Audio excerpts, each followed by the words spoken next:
Hello everyone. आज आपण continue करणार आहोत आपलं discussion on some basic concepts in geometry आणि आजचे जे पॉइंट ऑफ डिस्कशन आहे ते आहे बिटवीननेस. तर बिटवीननेस एक्झॅक्टली कॉन्सेप्ट कशाचे रिलेटेड आहे ते आपण पहिला बघून घेऊया. तर betweenness is related to distance between the points with respect to their position. म्हणजे काय की आपण आता सध्यासाठी आपलं डिस्कशन 3 पॉइंट्स वरतीच लिमिटेड असणार आहे. जर 3 पॉइंट मधले डिस्टन्सेस चेंज झाले तर त्यांचे रिलेटिव्ह पोझिशन कसं चेंज होणार, नाहीतर इनवर्स पण पकडा की समजून घ्या त्यांच्यामधले पोझिशन चेंज झाले तर त्यांच्यामधले डिस्टन्सेस कसं चेंज होणार याचं कम्प्लीट डिस्कशन होणार आहे बिटवीननेस मध्ये. तर ते वर्ड बिटवीननेस हे आलंय बिटवीन मधनं, ज्याचा अर्थ आहे मध्ये. एक पॉइंट 2 पॉइंट्सच्या मध्ये असणार आणि त्यांचे पोझिशन चेंज करून आपण कम्प्लीट डिस्कशन कॅरी आउट करणार आहे. तर डिस्कशन स्टार्ट करूया एका एक्झाम्पलच्या सहाय्यानं.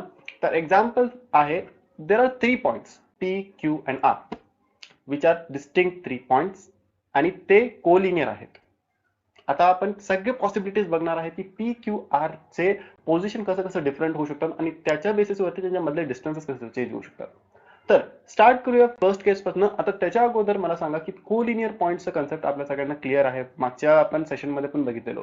कोलिनियर पॉइंट्स मधले काय म्हणजे काय की असे पॉइंट्स ज्यांना आपण जोडू शकतो एका स्ट्रेट लाईनच्या सहाय्यानं. असे पॉइंट ज्यांना आपण जोडू शकतो एका स्ट्रेट लाईनच्या सहाय्यानं त्यांना म्हणतात आपण कोलिनियर पॉइंट्स. तर आपण फर्स्ट ऑफ ऑल 3 केसेस बघूया की ह्या 3 पॉइंट्सला यूज करून मी कसं कसं 3 केसेस तयार करू शकतो. फर्स्ट केस असेल की सिंपल पी क्यू आणि आर असंच प्लेस केलं ऍज पर द ऑर्डर. तर ह्या केसमध्ये काय करते, क्यू हे पी आणि आरच्या मध्ये, आपण काय लिहितो point Q is between P and R. Simple. Second case काय करतो आपण, क्यू ला फक्त पुढे ढकलतोय आणि आपल्याला काय मिळतंय की R is between P and Q. ते सेकंड केस झालं. करेक्ट. ठीक आहे. तर R is between P and Q. आणि लास्ट केस काय म्हणतंय की आपण आर आणि क्यू ला एक्स्ट्रीमला ठेवलो आणि पी ला मध्ये आणलो. तर ह्या केसमध्ये काय म्हणू, point P is between R and Q. आता ह्या सगळ्यांची स्टडी करून मला तुम्ही सांगा की डिस्टन्सेसचं काय रिलेशन इथं असू शकतं काय. बघूया चला. तर कन्सिडर करा फर्स्ट केस. फर्स्ट केस मध्ये तुम्ही बघा की हे स्टेटमेंट ट्रू आहे का. Distance between P and Q plus distance between Q and R is equal to distance between P and R. अजून एकदा बघा, distance between P and Q and distance between Q and R is equal to distance between P and R. Simple आहे. जर हे condition satisfy होत असेल तर आपण काय म्हणणार, that Q is between P and R. Simple. Okay. हे झालं आपलं concept of distance related to betweenness. Okay. आता रिप्रेझेंट कसं करायचं की 1.2च्या मध्ये आहे, याचं खूप सिंपल रिप्रेझेंटेशन आहे. ज्या सिक्वेन्स मध्ये पॉइंट्स आहेत फक्त आपण त्यांना ऍज इट इज लिहितो, पी क्यू आर, आणि त्यांच्यामध्ये फक्त एक डॅश ठेवतो. ओके. सो ह्याला काय म्हणतो आपण, point Q is between P and R. हे याचा अर्थ झाला. सिमिलरली आता मला तुम्ही सांगा सेकंड आणि थर्ड केस साठी कसं रिप्रेझेंटेशन असेल. एक्झॅक्टली. आता सेकंड केस मध्ये काय असेल, P dash R dash Q. याचा अर्थ काय, R is between P and Q. आणि फायनल केस मध्ये काय असेल, P R dash P dash Q. याचा अर्थ काय, P is between R and Q.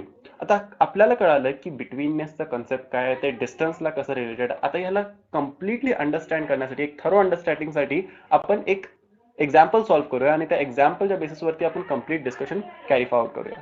तर बघूया आपण आपलं एक्झाम्पल. तर example goes like this. There are 3 points X Y and Z.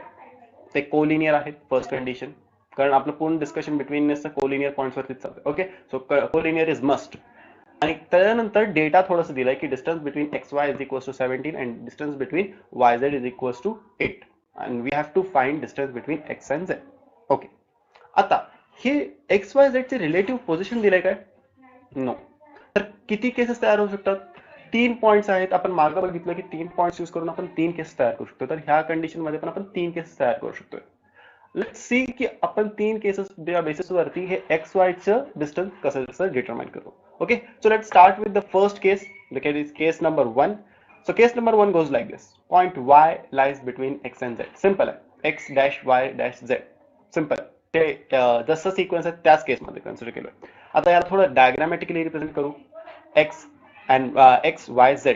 y is between x and z. आता इथं थोडंसं डाटा टाकू. डाटा काय आहे आपल्याकडं की xy distance xy is equals to 17, so distance xy is equals to 17 and yz is equals to 8. Simple. Okay, आता हे नॉट टू स्केल आहे, आपण मेजर करत नाही कारण फक्त आपल्याला हे रेफरन्स साठी. Okay, so it's a not to scale diagram. Finally आपलं आता डिटर्मिनेशन काय आहे, एक्स झेडचा डिस्टन्स. आता तुम्ही डायग्राम बघून सांगू शकता की एक्स झेड मधलं डिस्टन्स किती असेल.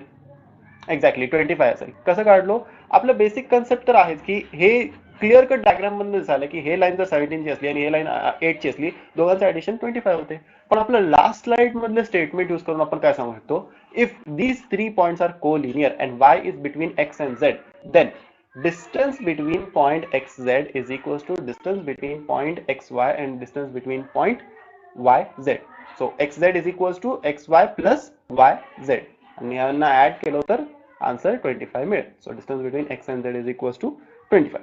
आता सेकंड केस कन्सिडर करूया. सेकंड केस मध्ये काय आहे की point z lies between x and y. So x dash z dash y. परत आपण डायग्रामॅटिकली रिप्रेझेंट करूया. So it's x z and y. x हे z हे y x आणि y च्या मध्ये आहे. परत आपलं जे डाटा आहे ते डाटा इनपुट करूया. डाटा इनपुट केलं तर असं काय तर दिसेल की x and y it is equal 17 and yz is equals to 8. आता तुम्ही मला सांगा xz हे डिस्टन्स किती असेल. टोटल 17 आहे, त्यामधले हे पार्ट 8 झालं, राहिलं किती, एक्झॅक्टली 9. म्हणजे सिंपल आपण डायग्रामच्या सहाय्याने पण सांगू शकतो. बट आपलं स्टेटमेंट यूज करून कोलिनियर पॉइंट अँड बिटवीननेसचा कन्सेप्ट यूज करून आपण कसं करू शकतो, we can say that distance between x and y is equals to distance between x and z plus distance between z and y. आता यामध्ये डाटा इनपुट करूया की डिस्टन्स एक्स झेड कसं काढू शकतो. सिंपल आहे, आपल्याला फक्त ट्रान्सफरिंगचा कन्सेप्ट आहे. इथं डिस्टन्स एक्स झेड कसं येईल, डिस्टन्स एक्स वाय मायनस हे दुसऱ्या साईडला जाईल, दॅट इज RHS साईडचं LHS साईडला जाईल आणि ते नेगेटिव्ह साईन कन्सिडर करणार कारण ते ऑपोजिट साईडला गेलंय. So will consider the negative sign. 17 minus 8, 17 minus 8 is equals to 9. Simple as that.